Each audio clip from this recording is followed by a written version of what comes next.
everybody, it's Coach Jared Snyder, and I am getting ready to do my workout.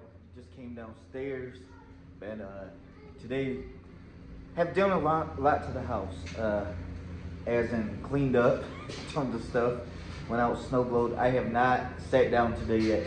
I'm just trying to keep myself active because I know that I'm going to be sitting down and watching that football game, so I'm just trying to keep active most of the day and then just relax when I'm sitting down and watching the Tampa Bay Buccaneers beat the Kansas City Chiefs. But anyways, go Bucks. I am getting ready to do my workout right now, and let's check it out and see what I have to do today.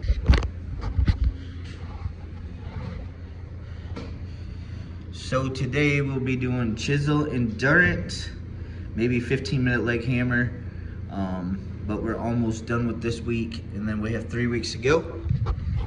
And I'll be excited to pick something new to do and bring that to you guys too. Hopefully you guys can join me by signing up. I could be your coach. I'll leave that link below. You just have to sign up. I'd love to be your coach. And what that means is basically I'm going to put you into accountability and support group, and I'm going to motivate you each and every day to get your workouts in. I'm going to drop posts in there that are going to motivate you. I'm going to be there for you to message me when things are hard and maybe you need a tip or advice or something. I'm going to be there. Also, I'm going to post recipes in my group. I'm going to post healthy meals. I'm going to post about meal planning. I'm going to post about workouts. I'm going to just post tons of good content in there. And then every night, I'm going to ask you, did you get your workout in? Or how did you get your workout in? Or what did you do for a workout? How are you going to make tomorrow better on your health and fitness journey? So, if you are interested in working with me, just sign up. I would love to help you out. I would love to be your coach. I'm going to be here every step of the way. I'm going to show you. I'm working out too with these programs that are amazing. I'm going to be practicing what I preach. But anyways, I'm going to get started here soon. So just give me a few minutes.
So even though it was game day Sunday, they use it as an excuse of not to do a workout. I got my workout in. Just the love of your body, that you need to take care of it, because it's the only body you got to live in. You probably heard that a million times. But anyways, I did chisel endurance, which was a minute with every move, and I'm sweaty. And then I did a leg workout, so I'm whooped. I'm not gonna lie. I gave it my all, and that's what you have to do every single time. You step up to the plate or step up to the workout, give it your all, and you will get the results you want. And don't forget, these programs are amazing, and I'm gonna keep on preaching it. I'm gonna practice what I preach. You guys should sign up with me. I'm a coach. I'm very motivated to help people out, just to motivate you every day, tell you good job, give you a high five, tell you that you're awesome, telling you that you're beautiful, tell you that, you know, it's you. It's all about you putting in the work, and you're going to get the results that you want. And that you just got to change your mindset, and you got to get out of that routine of doing the same mundane thing every day, and you will get the results. But anyways, I got to hit the showers, and have a great, awesome rest of your night, and go Tampa Bay. You got this, Brady.